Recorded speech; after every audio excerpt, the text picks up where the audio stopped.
आप बार बार भगवान का दीन वत्सल नाम लेते हैं, कुछ इस तरह से आपने तो अभी तक बताया नहीं है कि भगवान ने दीनों के ऊपर में, दुखियों के ऊपर में कैसे कृपा की। कुछ आप हमें एक दिव्य कथा, दीन बंधु भगवान का नाम है, तो दीन बंधु भगवान का नाम कैसे पड़ा, ऐसी कुछ कथा मुझे कही। कहते हैं कि परीक्षित अब समय आ चुका है, बड़ी अच्छी तुमने कथा पूछी। भगवान का नाम दीन बंधु है, दीनों के प्रतिपालक है। फिर से ऐसे दीन बंधु का स्मरण करा दिया। वासुदेवे भगवती निमग्न हृदयो ब्रवित, भगवान के वासुदेव के अंदर में उनका हृदय एकदम निमग्न हो गया और कहने लगे। श्री शुक उवाच कृष्णस्यासित सखा कश्चित् ब्राह्मणो ब्रह्मवेत्तमः विरक्त इंद्रियार्थेषु प्रशांतात्मा जितेन्द्रियः। हे राजन सुनो एक कथा। एक कृष्ण के सखा थे। कृष्ण से आसित कश्चित सखा, सखा मतलब सखा किसको कहते हैं? फ्रेंड को। आज फ्रेंड बोलेंगे तो याद आ जाए, मित्र को। सखा शब्द का कहते हैं, तुम ही है बंधु। हाँ, सखा मतलब मित्र। भगवान ने सबकी कथा करी, मित्र की कथा नहीं करी। आज भगवान मित्र की कथा यहाँ पर सुखदेव जी महाराज कर रहे हैं। कृष्णस्यासिद सखा कश्चित, यहाँ कश्चित शब्द का कोई थे। कौन थे? तो ब्राह्मणों ब्रह्मवित्तमः, एक ब्राह्मण सखा था। और ब्रह्मवित्तमः जो हमेशा भगवान की चिंतन में लीन रहते थे। ऐसे ही और थे कैसे वो? विरक्त इंद्रियार्थेषु, विरक्त थे, गृहस्थ में रहने के बाद में विरक्त। और इंद्रियार्थेषु, संपूर्ण इंद्रियों के ऊपर उनका संयम था। प्रशांतात्मा जितेंद्रिय, जितेंद्रिय थे, संपूर्ण इंद्रियों को जीते हुए थे। और प्रशांत आत्मा, हमेशा प्रसन्न रहते थे। उनका नाम था सुदामा, उनका नाम था सुदामा, भगवान के सखा। सब भगवान, कल भी थोड़ी हम चर्चा किए थे। एक तो सखा उद्धव और दूसरे सुदामा। भगवान सभी से दोस्ती नहीं करते हैं, दोस्ती भी बड़ी सोच विचार के करना चाहिए। हाँ, और भगवान के सखा कैसे थे? विरक्तः इंद्रियार्थेषु, उनके पास में कुछ नहीं था। ये कि सुबह खाएं तो शाम को क्या खाएंगे कोई ठिकाना नहीं। और कितने दिन तो 3-3, 4-4 दिन तक भोजन न मिले, और तो फिर भी भगवान शालिग्राम की सेवा चालू है। ओम नमो भगवते वासुदेवाय, ओम नमो भगवते वासुदेवाय। और उनकी पत्नी का नाम सुशीला, जैसे नाम था वैसे ही वो सुशीला थी। भागवत के अंदर में सुदामा के लिए दरिद्र शब्द का प्रयोग नहीं किया गया है, उनके पत्नी के लिए दरिद्र शब्द का प्रयोग किया गया। बोले राधे राधे। कारण कि सुदामा को कोई धन की अभिलाषा नहीं थी। सुदामा को भोजन मिले न मिले, ब्राह्मणों ब्रह्मवित्तमः प्रशांत आत्मा, अत्यंत शांत थे। कुछ मिले न मिले, जो मिले उसी में खुश। जीवन में जब तक संतोष नहीं है तब तक धन का कोई अंत नहीं। कितना भी धन आए, कितना भी धन आए, धन कमाने के लिए कोई अल्प विराम होता है कि इतना धन आ जाएगा, 2-5 करोड़ आ जाएंगे, उसके बाद बंद कर देंगे? आता है ऐसा? हाँ, गोधन, गजधन, वाजिधन और रतन धन खान, जब आए संतोष धन तब धन धूरी समा। जब तक व्यक्ति के जीवन में संतोष नहीं होता है तब तक चाहे कितना भी धन हो उसको शांति नहीं मिलती है। और यदि उसके पास में संतोष है और कुछ धन नहीं भी है तो फिर भी वो शांत है। हाँ? जब आए संतोष धन, संतोष को यहाँ पर धन शब्द के साथ में संबंध दिया है। व्यक्ति को हमेशा संतुष्ट रहना चाहिए, जो मिला उसी में संतोष। अब उसका अंत है कि इतना, हम वही जिसका अंत नहीं है, ये तो है मेरे पास इतना धन और हम धन के लिए हमेशा लोलुप रहे, उसका है कहीं पर विराम? नहीं है विराम। भगवान ने जो दिया उसी में प्रसन्न रहो। ये इच्छाओं का कोई अंत नहीं, कोई अंत नहीं। एक ही व्यक्ति को संपूर्ण भूमंडल का राजा बना दे और उससे पूछे कि तेरी और कोई इच्छा है, तो जरूर बताएगा कि पूरा भूमंडल का राजा तो बना दिए, लेकिन स्वर्ग के अंदर में जो कल्प वृक्ष है वो मेरे बगीचे में आता तो अच्छा लगता। राधे राधे, हाँ बोलिए राधे राधे। इच्छाओं का अंत नहीं। हमारे ये सुदामा जी को कोई अंदर एकदम संतोष, प्रशांत आत्मा, जो है जैसे है जाहि विधि राखे राम, बस। लेकिन भगवान का चिंतन, प्रातः काल उठते, स्नान करते, ब्राह्मण मुहूर्त में उठते, स्नान करते, त्रिकाल संध्या वंदन करते, ओम नमो भगवते वासुदेवाय। हाँ, प्रातः काल उठने से, जप करने से पूरा दिन अच्छा होता है, इसके लिए ब्राह्मण मुहूर्त में उठना चाहिए। ब्राह्मण मुहूर्त में उठने से घर में दरिद्रता चली जाती है। हाँ, ऐसा हम कथा में आए तो ये सब चीज सीखें कि हमें ब्राह्मण मुहूर्त में उठना है। अभी तो क्या होता है कि अलार्म लगा दिए, नींद लगी रहती है, अलार्म को बंद कर देती, फिर सो जाते। बोले राधे राधे। हाँ? नींद भगवान एक बार संकेत जरूर देते हैं। ब्राह्म मुहूर्त में एक बार नींद खुलता है कि नहीं खुलता है? बोलिए, एकदम हृदय पे हाथ लगाकर मन से बोलिए, खुलता है कि नहीं खुलता है? जगते हैं कि नहीं जगते हैं? जग जाते हैं आप लोग? जग जाते हैं? ब्रह्म मुहूर्त में जग जाते हैं? क्या बात है, राधे राधे। हाँ, आसनसोल की बात अलग है, अभी तो आनंद नगर में देखे। हाँ? उसके बाद में जब नींद खुलती है ना, तो उसके बाद में अलार्म बंद हो जाते हैं। जगने के लिए अलार्म नहीं, सोने के लिए अलार्म बंद कर दिया। अलार्म लगाते तो है जगने के लिए, जग भी जाते हैं, उसके बाद फिर से अलार्म बंद करके। हाँ, लगता है कि अभी बच्चे को तैयार करने में 15 मिनट बाकी है, थोड़ी आनंद ले ले। राधे राधे। ब्राह्म मुहूर्त में उठकर तप करना चाहिए। ब्राह्म मुहूर्त का ऐसा सुंदर समय होता है, करके देखिए ना, पूरा जीवन बदल जाएगा, पूरा जीवन बदल। जिस चीज की कामना आपकी होगी, भगवान सब कामना आपका पूर्ण करेंगे। प्रशांत आत्मा जितेंद्रिय, जितेंद्रिय थे, संपूर्ण इंद्रियों के ऊपर में वश। कोई सुख सुविधा की लालसा नहीं, गाड़ी हो जाए, बंगला हो जाए, मैं भगवान का स्मरण करता हूँ, भगवान हमारे ऊपर में इतना मैं भजन कीर्तन करता हूँ तो फिर भी दया नहीं करते। कोई शिकायत नहीं, कोई शिकायत कभी नहीं। भगवान से ये शिकायत नहीं करना कि मेरे पास धन नहीं है, इसके लिए मैं जरा माला करूं, जप करूं, पूजा पाठ करूं तो भगवान मुझे धन दे। नहीं, भगवान तो सर्वांतर्यामी है। परिस्थिति लेकिन इस सुशीला के मन में था, सुशीला के मन में था। छोटे छोटे बच्चे हैं, थोड़ा कुछ रहता भगवान की दया से। एक दिन सुशीला के उनके बगल वाले कहे कि अरे तुम्हें मालूम नहीं, तुम्हारे पतिदेव जो द्वारिकाधीश है ना, उनके साथ में पढ़ते थे, उनके मित्र। बोले अच्छा, द्वारिकाधीश उनके मित्र? तो हाँ, तुम अपने पतिदेव को मनाओ, जाओ, बोलो एक बार द्वारिकाधीश जाएं। यदि एक बार द्वारिकाधीश से मिलने जाएंगे ना, तो भगवान कृपा से तुम्हारा घर गृहस्थी अच्छे ढंग से चलने लगेगा। देखिए, भगवान कृष्ण सुदामा के सखा है। कभी ये नहीं, सुशीला को ये नहीं बताए कि इतने बड़े राजाधिराज, हाँ, परब्रह्म मेरे सखा हैं। आज हमारे पास में कोई ML MP आता है तो हम जल्दी से उसका परिचय कराने लगते हैं कि हमारे ये दोस्त हैं। हाँ, हम इनके साथ में हमारा फोटो है फेसबुक पे, व्हाट्सएप पे। हाँ, इनको हम पहचानते हैं, ये हमारे साथ में उठते बैठते हैं। पता नहीं वो कब के एक बार मिले होंगे कि नहीं मिले होंगे, उसका पोस्ट बराबर चलता रहता, राधे राधे। हाँ?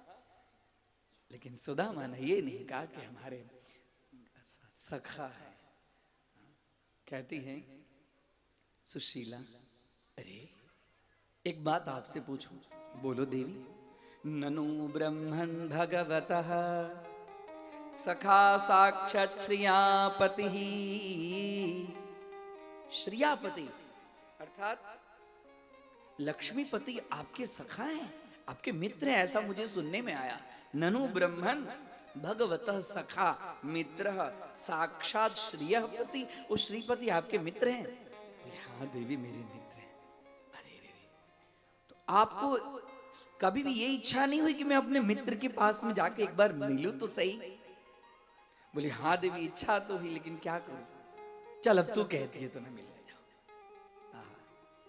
अभी तक ये नहीं कि मैं जाऊंगा, हमेशा ब्रह्म चिंतन में लगे रहते, दुनिया की बात में मजा ही नहीं, दुनिया के बात में पढ़ना ही नहीं है, इसके लिए उनके लिए विरक्त शब्द का प्रयोग, हमेशा ब्रह्म चिंतन में लगे रहते। आज पत्नी ने याद दिलाया कि हाँ मेरे मित्र हैं द्वारिकाधीश, अब जाते जरा उनसे मिल आते हैं। हाँ देवी तुमने याद कराया। देखिए हमेशा पत्नी को भगवान के प्रति अपने पति को भेजना चाहिए, राधे राधे। यदि पतिदेव नहीं जाए तो जल्दी से उनको तैयार करके उनके हिसाब से बोले जाइए आप जल्दी से जाके आएंगे तो आपके मन पसंद में नाश्ता बना के रखूंगी, राधे राधे। हाँ पत्नी का अर्थ क्या है, पातयितुम रक्षयितुम यासा पत्नी, जो पति के धर्म का रक्षण करती है और पति को अच्छे मार्ग पे जो चलाती है उसका नाम होता है पत्नी। और पति का भी यही अर्थ होता है, पातयितुम रक्षयितुम समर्थ यह सह पति, जो पत्नी की रक्षा करे और पत्नी के धर्म की रक्षा करे और उसको धर्म के प्रति चलाए, और उसके बाद में उसका वह जीवन मुक्त कैसे बने उसके लिए जो हमेशा प्रयत्नशील होता है उसका नाम होता है पति।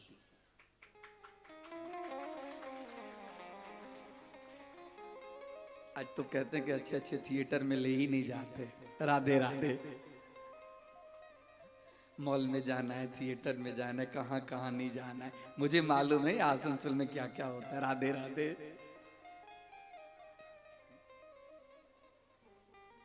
सुशीला ने भगवान के पीछे जाइए आप एक बार, इन कथाओं से ये सब सीख है कि हमें भी पति को जाइए, भगवान का स्मरण कीजिए ना, तब तक विनय विवेक से पति के साथ में हमेशा विनय और विवेक से बात करें। हाँ कुछ वो बोल भी दे ना तो फिर भी विनम्रता नम्रता, उनके सामने उच्च स्वर में नहीं बोलना चाहिए। हाँ ये सब कथा का आदेश है, उपदेश है।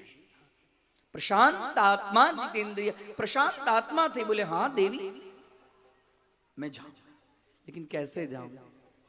देख राजा के पास में, गुरुदेव के पास में, हाँ मंदिर में खाली हाथ नहीं जाना चाहिए, अपने पास तो कुछ नहीं है। रिक्त हस्तम न पश्येत, रिक्त हस्तम न गच्छेत, राजानम भास्करम गुरुम, राजा के पास में गुरुदेव के पास में खाली हाथ नहीं जाना चाहिए, कुछ न कुछ फूल है फल है कुछ न कुछ लेकर जाना चाहिए।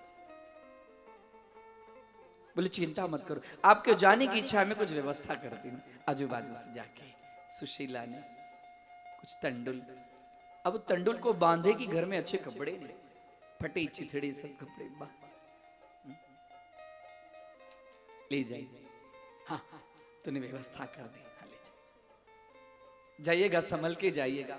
हाँ देवी, हाँ सुशीला, भगवान की तरफ भेज रही है मन, आज तूने अच्छी बात कही, मेरा सखा है ठीक है, उसके लिए नहीं, भगवान है, द्वारिकाधीश हैं, द्वारिकाधीश से मिलने का एक हमें अवसर मिलेगा।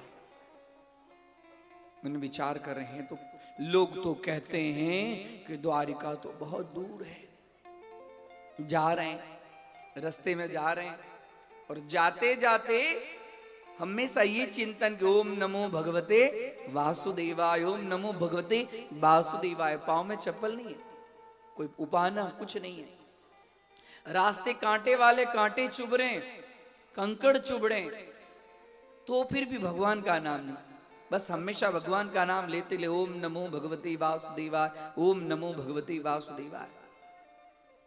भगवान समझ रहे कि आज मेरा सखा, मेरा प्रिय मुझसे मिलने के लिए आ रहा है। थक गए, चलते चलते शरीर में उतनी शक्ति नहीं थी, एक वृक्ष के नीचे बैठ गए और बैठते ही चलते चलते थोड़ा थक तो गए थे, थोड़ी नींद आ गई। भगवान ने क्या किया कि सुदामापुरी से सीधे द्वारकापुरी में ले आए। योग माया को आदेश दी कि मेरा सखा मुझसे मिलने आ रहा है, मेरा सखा मुझसे मिलने आ रहा है, उसको ले आओ। और तुरंत योग माया ने सुदामापुरी से सीधे द्वारकापुरी।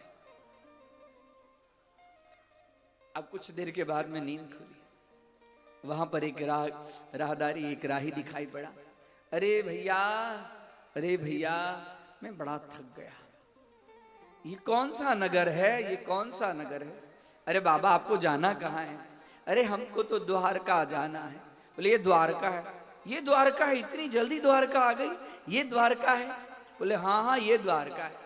अब ये बताइए कि जाना कहाँ है द्वारका में? द्वारका में जाना कहाँ है? द्वारका में जाना है मुझे तो मेरा ये सखा है कृष्ण। कृष्ण कौन सा कृष्ण?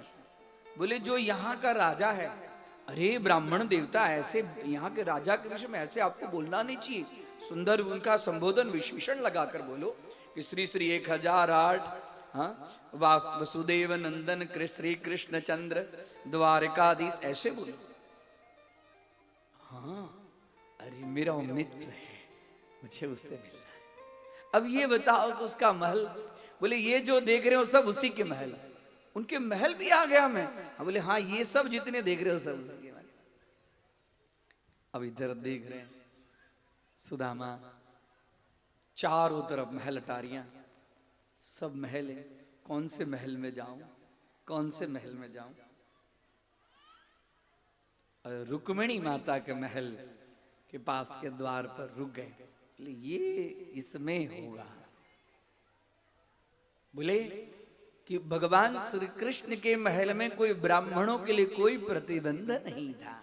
जैसे द्वारपाल देखे, आओ ब्राह्मण देवता आओ, किससे काम है? किससे काम है? कुछ लेने की इच्छा है? आओ यहाँ पर हाथ मुंह धो के भोजन करो। किसी से मिलना है? बोले हाँ किससे मिलना है? तो बोले यहाँ के जो द्वारिकाधीश वो मेरे सखा हैं। बोले आपके सखा हैं द्वारिकाधीश? अरे आज तक तो भगवान के सखा, भगवान के मित्र ऐसे बहुत सारे लोग आए, लेकिन कोई ऐसा अपने आप को भगवान का सखा कहते हुए आया नहीं है। जैसे द्वारपाल के मन में आश्चर्य लगा। बोले काम करो, जाओ उनको बोलो, पूछत दीन दयाल को धामा, बतावत अपना नाम सुदामा। जा उस दीन दयाल को कहो कि उनका सखा, बचपन का प्यारा मित्र जिसका नाम है सुदामा, वो सुदामा आया है और उसको आपसे मिलने की इच्छा है। द्वारपाल के मन में कौतूहल हुआ कि अपने आप को भगवान का सखा बता रहा है और सुदामा बोल रहा है बचपन का दोस्त। ऐसी स्थिति, हाँ? धोती फटी, लटी दुपटी और पायनु पाहन और नसामा। धोती फटी है, लकड़ी भी टेढ़ी मेढ़ी है, दुपट्टी दुपट्टा का तो ठिकाना नहीं, शरीर के अंदर में खाली एक जनोई, और पाँव में कुछ है ही नहीं। हाँ, एकदम पाँव फटी और अपने आप को भगवान श्री कृष्ण का सखा बता रहा है। द्वारपाल से रहा नहीं गया। बोले ठीक है। और जैसे गए, बड़ा सुंदर वर्णन है ऐसे समय में। सुदामा कहते हैं कह रहे जाओ उनसे जरा इतना कह दो, बड़ा सुंदर ऐसे समय में भजन है। देखो देखो ये गरीबी का हाल, कृष्ण के दर पे विश्वास लेके आया है। मेरे बचपन का यार है मेरा श्याम, यही सोचकर मैं आस लेके आया।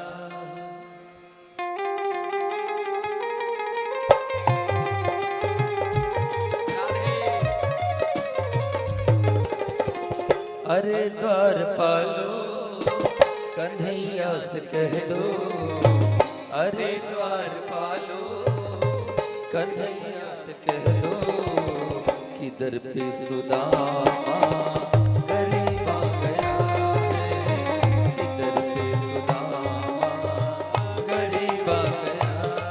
हाँ, भटकते भटकते न जाने कहाँ से, भटकते भटकते न जाने कहाँ से, तुम्हारे महल के करीब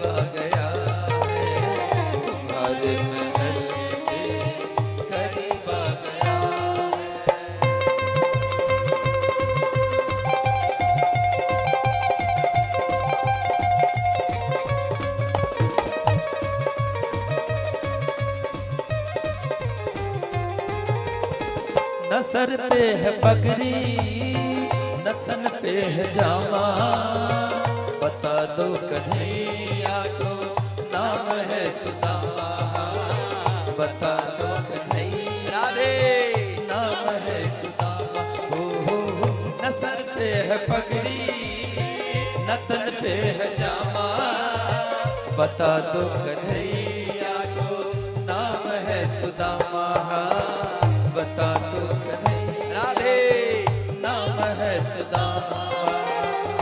न सर पे है पगड़ी न तन पे है जामा, बता दो कन्हैया को नाम है सुदामा। हो न सर पे है पगड़ी न तन पे है जामा, बता दो कन्हैया को नाम है सुदामा, बता दो कन्हैया को नाम है सुदामा। तुम एक बार मोहन से जाकर के कह दो, तुम एक बार मोहन से जाकर के कह दो कि मिलने सखावत नसीब आ गया है, कि मिलने सखावत नसीब आ गया है।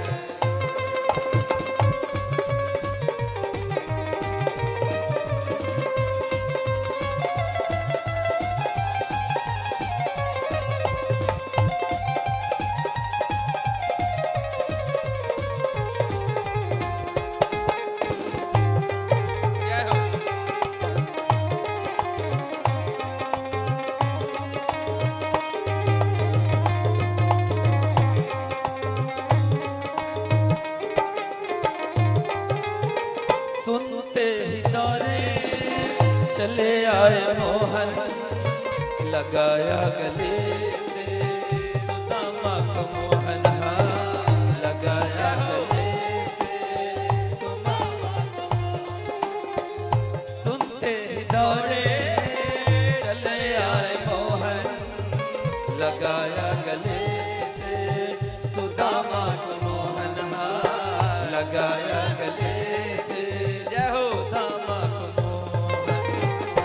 सुनते ही दौरे चले आए मोहन, लगाया गले से सुदामा को मोहन, सुनते ही दौड़े चले आए मोहन, लगाया गले से सुदामा को मोहन, लगाया गले से सुदामा को मोहन। और हुआ रुक्मिणी को बड़ा ही अचंभा, हुआ रुक्मिणी को बड़ा ही अचंभा, ये मेहमान कैसा अजीब आ गया है, ये मेहमान कैसा अजीब आ गया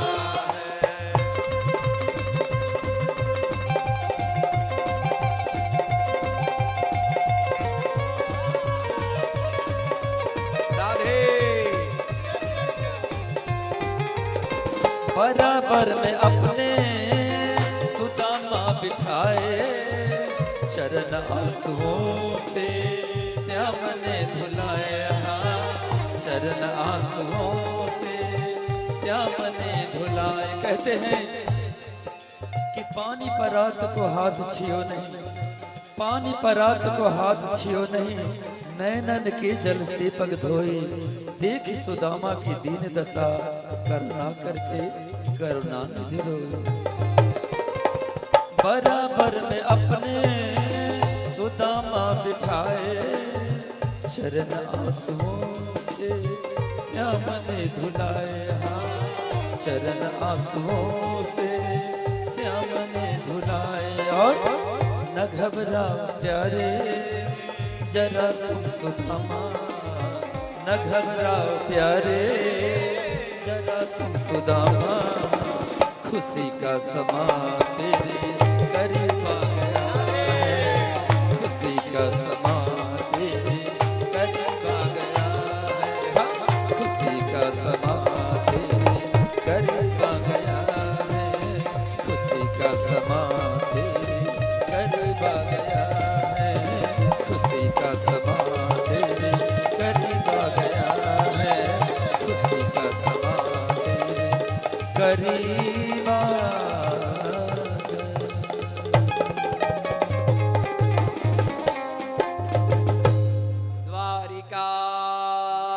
द्वारिकाधीश की जय। और जैसे भगवान ने सुना कि हमारा सुदामा आया है, आहा, जैसे सुदामा का नाम सुना कि भगवान दौड़े दौड़े ऐसे दौड़े, उनका दुपट्टा गिर गया, भगवान गिरते गिरते बचे और सीधे जाकर द्वार पे ही उनको एकदम छाती से लगाया। बोली कृष्ण कन्हैया लाल की जय। एकदम छाती से लगाकर मित्र मित्र मित्र। आहा, जितने सारे दूत थे भगवान के द्वारपाल थे, हाँ, सब देखकर भौचक्के रह गए कि ये कैसा इतना गरीब और उसको द्वारिकाधीश छाती से लगा रहे, कौन आया कौन आया कौन आया। और सीधे पकड़कर एकदम जल्दी जल्दी से लाके और सिंहासन पे भगवान, जो भगवान का अपना स्थान है, वहां रुक्मिणी माता के भवन के अंदर में सिंहासन के ऊपर में विराजमान कर दिया। आहा, मित्र, ये सब तो देखकर सुदामा की हालत ही खराब हो गई। और सुदामा को तो बिठा दिए सिंहासन के ऊपर और भगवान अपने नीचे बैठ गए और उसके चरण को धीरे धीरे दबाने लगे। हाँ? और धीरे धीरे दबाते दबाते पांव हाथ जैसे नीचे आया तो देख रहे हैं कि अरे रे इसकी तो हमारे मित्र की तो एड़ियां फटी है। जैसे एड़ियां फटी है, रुक्मिणी जल्दी से पानी लाओ, हाँ, सोने की परात लाओ, मुझे अपने प्रिय का चरण धोना है, मेरे सखा का चरण धोना है, जल्दी से लाओ। रुक्मिणी माता तो विचार करे कि है कौन ये बूढ़ा काला कलूठा, देखने में तो ऐसा लगता है भगवान ने सिंहासन पर बिठा दिए और उसके लिए मुझे कह रहे हैं कि पानी लाओ। और तब तक रुक्मिणी माता को पानी लाने में थोड़ा सा विलंब हुआ तो भगवान ने अपने आंसू से अपने आंखों के आंसू से गंगा और जमुना दोनों को प्रकट करके सुदामा जी के चरण धो रहे हैं।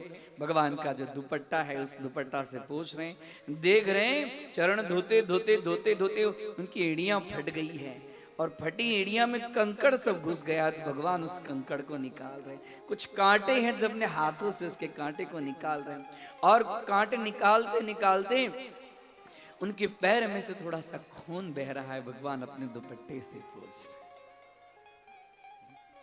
जब तक फिर से रुक्मिणी माता पानी लाई तब तक तो भगवान का चरण धुल चुका था। हाँ? और भगवान रुक्मिणी माता कहती, देवी एक काम करो, मेरा सखा बहुत दूर से आया, गर्मी लगती होगी, पंखा झेलो। अब तो रुक्मिणी माता की हालत खराब। हाँ? पंखा झेल, रुक्मिणी माता पंखा झेल रही है और भगवान उसके स्वरूप को निहार रहे हैं।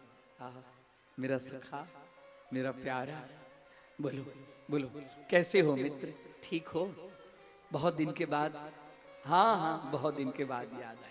अच्छा अच्छा अच्छा, एक बात कहो, जैसे तुम गुरुकुल में थे वैसे ही हो कि शादी वादी तुमने किया? गुरुकुल में तो हमेशा सन्यासी की तरह ही रहते थे। शादी वादी किया कि नहीं किया? हाँ हाँ, मैंने शादी किया। तो शादी के समय हमारी याद नहीं आई? मुझे बुलाना चाहिए शादी से। तेरे को बुलाऊं तो द्वारिकाधीश है। हाँ? शादी किया, तेरी भाभी का नाम सुशीला, उसी ने तो मुझे भेजा है, तभी तो। अच्छा, अकेले नहीं आया, भाभी ने ही जोड़ दिया तभी आए, बाकी वैसे अकेले मिलने के लिए याद नहीं आया, मेरी भाभी ने जोड़ दिया। अच्छा अच्छा, कैसी है भाभी? उसका नाम देख कर नहीं, जैसा नाम है सुशीला वैसे सुशीला। हाँ, भगवान सब अंतर्यामी। अच्छा, भाभी के भेजने से आए हो तो भाभी ने और हमारे लिए कुछ और भेजा होगा। राधे राधे, भाभी ने हमारे लिए कुछ भेजा होगा। और जैसे बोले वैसे भगवान, हाँ, सुदामा के हाथ थोड़े और अंदर की तरफ। अरे रे रे रे, मित्र हाथ क्यों अंदर जा रहा है? अरे क्या कहूं, इतना दूर है ना, चलते चलते चलते थोड़ी हाथ, हाँ, हाथ थोड़ी दर्द हो रहा है। तो कोई बात नहीं, मैं तो भूल ही गया तुम्हारा पांव दबा रहा था, लाओ मैं तुम्हारा हाथ दबाता हूँ। ना ना कन्हैया, हाथ मत दबा, ना ना, तुम्हारा हाथ दर्द।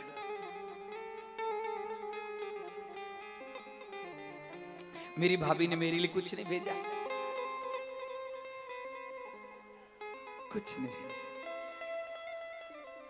भगवान कहते हैं सुदामा तुम्हारी गुरुकुल वाली आदत अभी भी गई नहीं है। हा? उस समय भी तुम मुझे मना करती थी। बोले क्या, कौन सी गुरुकुल वाली आदत की बात तू कर रहा है? बोले याद है जब अपने यज्ञ के लिए लकड़ी लेने गए थे, उसमें बहुत जोर से बारिश हुई। हाँ हाँ मुझे याद आया, मुझे याद आया, बहुत जोर से बारिश हो रही थी ना, तो अपने पेड़ के नीचे छुपे, फिर ऊपर गए तो वो डाली पे था, मैं ऊपर वाली डाली पे था। हाँ याद आया, उस समय ठंड के मारे तेरे दांत कटकटा रहे थे। बस अब छोड़ ना गुरुकुल की बात, राधे राधे। भगवान सुदामा सब समझ रहे हैं, बोले छोड़ नहीं गुरुकुल की बात बदल दी। अब बता कि तुम्हारी शादी हुई। अरे छोड़ो मेरी बात, अब आए और बात करते हैं। मेरी शादी हुई, हम सारी बात करेंगे तुमसे। मेरी भाभी कैसी है? और जैसे भाभी का स्मरण किए फिर से, बोले कि अभी भी तुमको वो आदत गई नहीं है।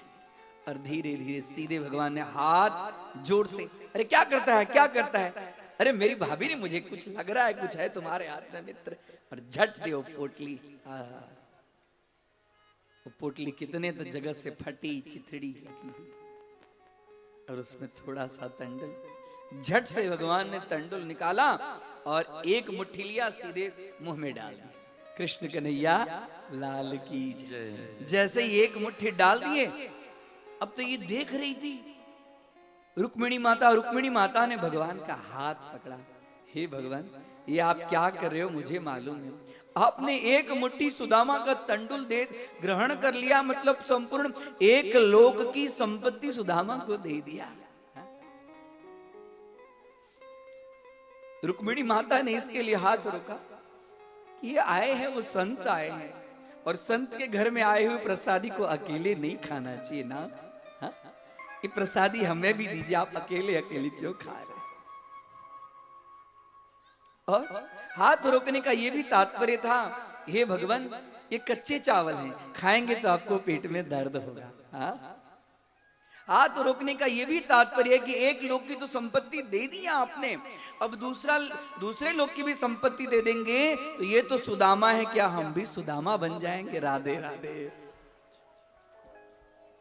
इस तरह से रुक्मिणी माता ने, भगवान समझ गए। रुक्मिणी माता को इशारे में इशारा, जल्दी से हमारे मित्र के लिए भोजन की व्यवस्था करो, सुंदर भोजन। सुदामा को भोजन करा रहे हैं और भगवान पंखा झेल रहे हैं। तो क्या करता है? नहीं मित्र, देखिए भगवान समझते हैं इसको मेरे प्रति कोई ममत्व नहीं, कोई लालसा नहीं, कोई स्वार्थ से नहीं, हमेशा मेरा चिंतन करता रहता है। और उसके बाद में वर्णन मिलता है कि एकदम जैसे भोजन करने के बाद में रुई का जो गद्दा जैसे होता है, रुई सदृश कोमल गद्दा, उस गद्दे पे जैसे सुदामा लेटे कि एकदम नीचे गिरने की स्थिति में आ गए। आज तक तो सुदामा ऐसे लेटे नहीं थे, और भगवान उनके चरण दबा रहे हैं। बहुत सुंदर वर्णन मिलता है। जितना राधा रोई रोई कान्हा के लिए, एक बार जोरदार जयकारे होने चाहिए। बोल श्यामली सरकार की। अरे जितना राधा रोई रोई कान्हा के लिए, कन्हैया उतना रोया रोया सुदामा के लिए। कन्हैया उतना रोया रोया सुदामा के लिए। जितना राधा रोई रोई कान्हा के लिए, जितना राधा रोई रोई कान्हा के लिए, कन्हैया उतना रोया रोया सुदामा के लिए। कन्हैया उतना रोया रोया सुदामा के लिए।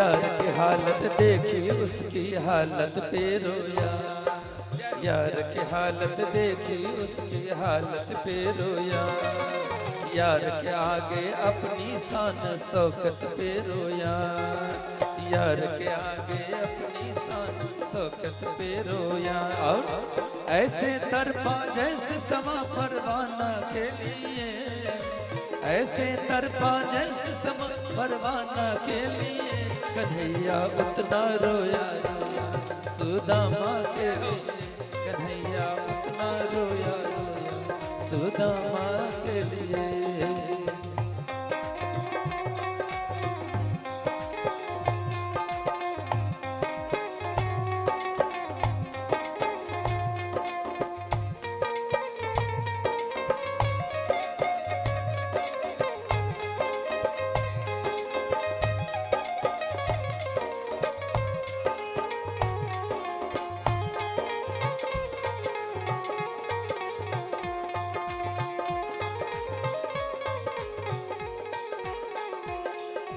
यार को लगा कलेजे बात भर भर के रोया, यार को लगा कलेजे बात भर भर के रोया, और अपने बचपन को याद कर कर के रोया, और अपने बचपन को याद कर कर के रोया। ये ऋण था अनमोल कि श्याम दीवाना के लिए, ये ऋण था अनमोल कि श्याम दीवाना के लिए, कन्हैया उतना रोया रोया सुदामा के लिए, कन्हैया उतना रोया रोया सुदामा के लिए। जितना राधा रोई रोई कान्हा के लिए, जितना राधा रोई कान्हा के लिए, कन्हैया उतना रोया रोया सुदामा के लिए, कन्हैया उतना रोया रोया सुदामा के लिए, कन्हैया उतना रोया रोया सुदामा के लिए, कन्हैया उतना रोया रोया सुदामा के लिए, कन्हैया उतना रोया रोया सुदामा के लिए, कन्हैया उतना रोया रोया सुदामा के लिए। कृष्ण कन्हैया।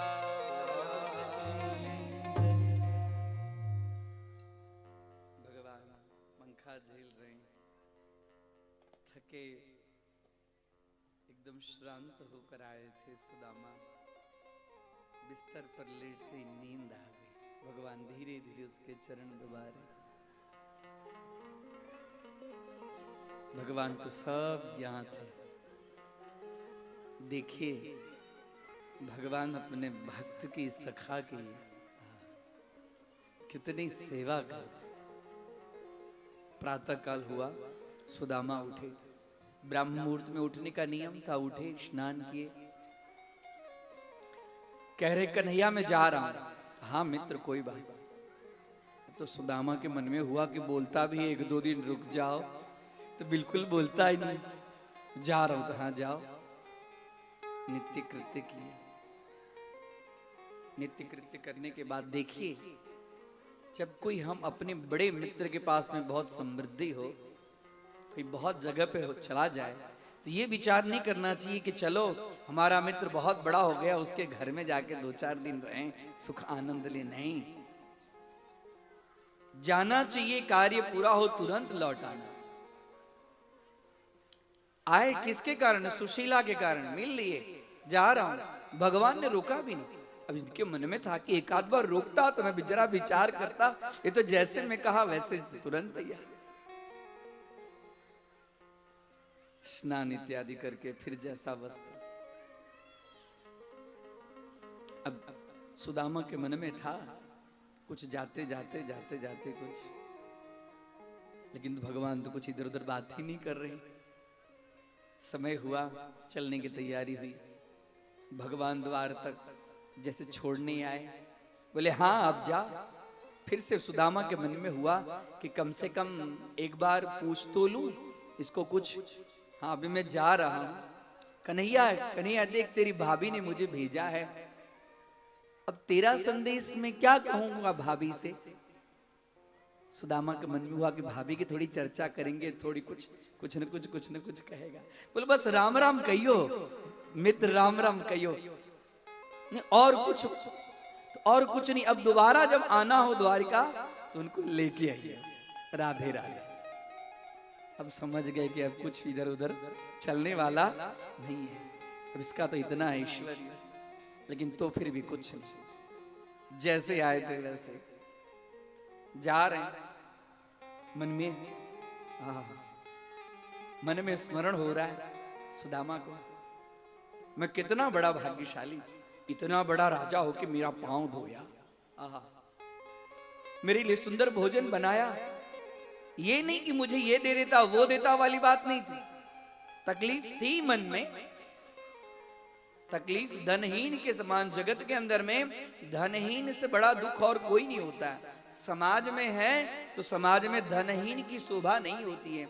समाज मध्य न धनहीन जीवनम, समाज के बीच में धनहीन जीवन शोभा नहीं देता, और उसमें भी गृहस्थ आश्रम के साथ में धन चाहिए। साईं इतना दीजिए जामे, हाँ, इसका तात्पर्य ये नहीं। हाँ, एक सेठ जी थे, कमाते कमाते कमाते उन्होंने इतना कमाया, अपने मुनीम जी को बोले कि जरा देखो तो, हाँ, हमारे अकाउंट में कितना है। तो उनको 2 दिन तो हिसाब करने में ही लग गया। 2 दिन, दूसरे दिन आए, बोले कि हिसाब किए, बोले हाँ क्या है बताओ। अरे सेठ जी, 7 पीढ़ी तक आपके वहां खाना खाया जाएगा तो फिर भी कम पड़ने वाला नहीं है। सेठ जी को चक्कर आ गया, गिर गए। बोले 7 पीढ़ी तो ठीक है, 8वीं पीढ़ी में क्या खाएगी। बोले राधे राधे, 7 पीढ़ी तक तो कोई दिक्कत नहीं, 8वीं पीढ़ी की क्या हालत। ये विचार करके उनको चक्कर आ गया। जामे कुटुंब समाए और मैं भी भूखा ना रहूं, साधु न भूखा जाए, बस। लेकिन सुदामा के मन में हो रहा है, द्वारिकाधीश ने पांव धोया, पंखा झेला, आहा, मेरे जैसा बड़भागी और कौन होगा। स्मरण करते करते करते करते आ गए। जब आ गए तो देख रहे हैं मेरी तो कुटिया ही नहीं है यहाँ पे। जो कुटिया में छोड़ के गया था, मेरी तो कुटिया ही नहीं। अरे लगता है किसी राजा की दानत बिगड़ गई, ये जगह के ऊपर में उसने महल खड़ा कर दिया। अब तो कुटिया ठीक, हमारी ब्राह्मणी कहाँ गई। अब कुटिया ही नहीं तो ब्राह्मणी कहाँ। देख रहे हैं इधर उधर इधर उधर, देखते महल की तरफ। एक दासी देखी कोई ब्राह्मण आया है, जाके गई सुशीला को, सुशीला कोई ब्राह्मण इधर उधर झरोखे से झांक रहा है।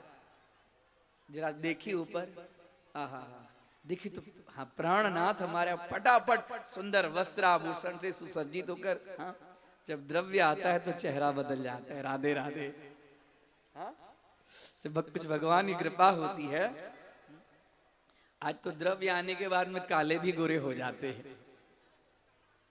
सुशीला ने झट से सुंदर श्रृंगार विंगार करके इतर उतर फुलेल विल लगा के, एक थाली में लेकर, थाली लेकर प्राणनाथ आए हमारे, आरती लेकर। सुदामा को हो रहा है कोई होगी भगवान की सेवा पूजा करने के लिए जा रही होगी। इतना होने के बाद में किसी पर स्त्री के मुख का अवलोकन नहीं करना, माथा नीचे रखना। इसके लिए प्रशांत आत्मा जितेंद्रिया, देखते नहीं दे ये सुशीला की कौन है, माथा नीचे।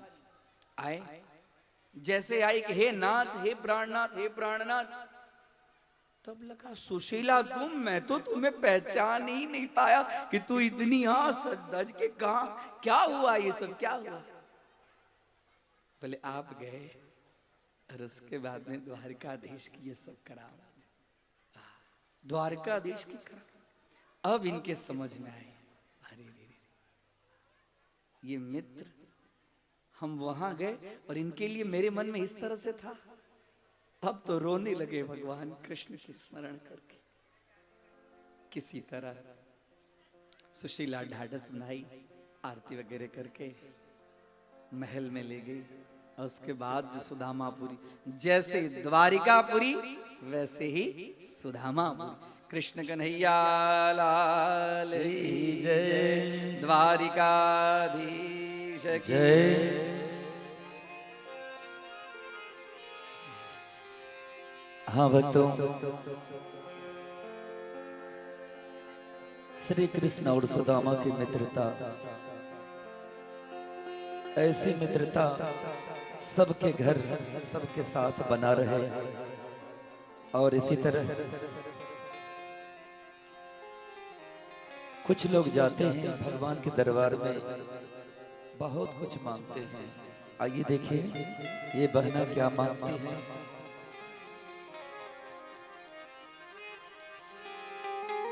हर माते पिता बेटा मांगे, बेटा मांगे सरवन की तरह। और दोनों हाथों पर उठा करके मेरे साथ बोल श्री राधा रानी की। हर भाभी मांगे देवर लक्ष्मण की तरह, हर भाभी मांगे देवर लक्ष्मण की तरह। हर मात पिता बेटा मांगे, बेटा मांगे सरवन की तरह।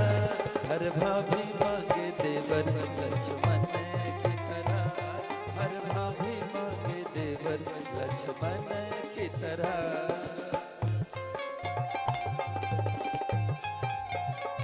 बोल श्री राधा रानी की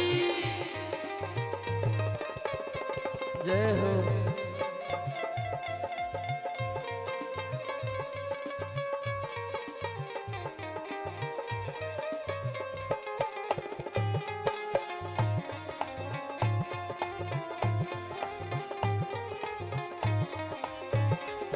और भक्तों, जीवन में एक बात याद रखना, वो क्या? गुरु ज्ञान से ये जीवन सदा आभारी होता है।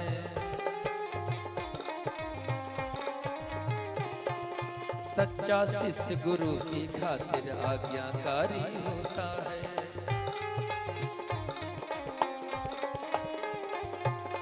गुरु ज्ञान से ये जीवन सदा आभारी होता है।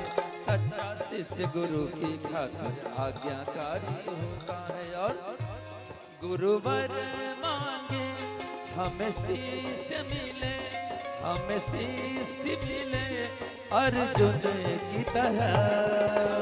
कहते हैं अरे गुरुवर मांगे हमें शीश मिले, हमें शीश मिले अर्जुन की तरह।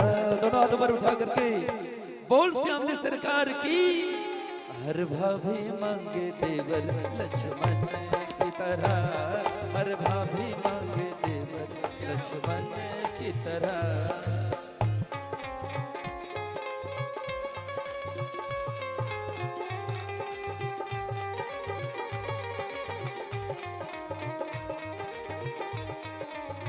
बोल श्री राधा रानी की।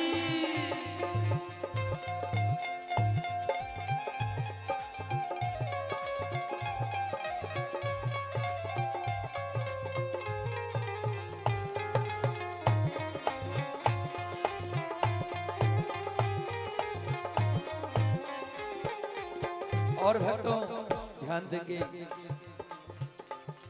अरे चीर हरण के समय द्रौपदी ने आवाज लगाई।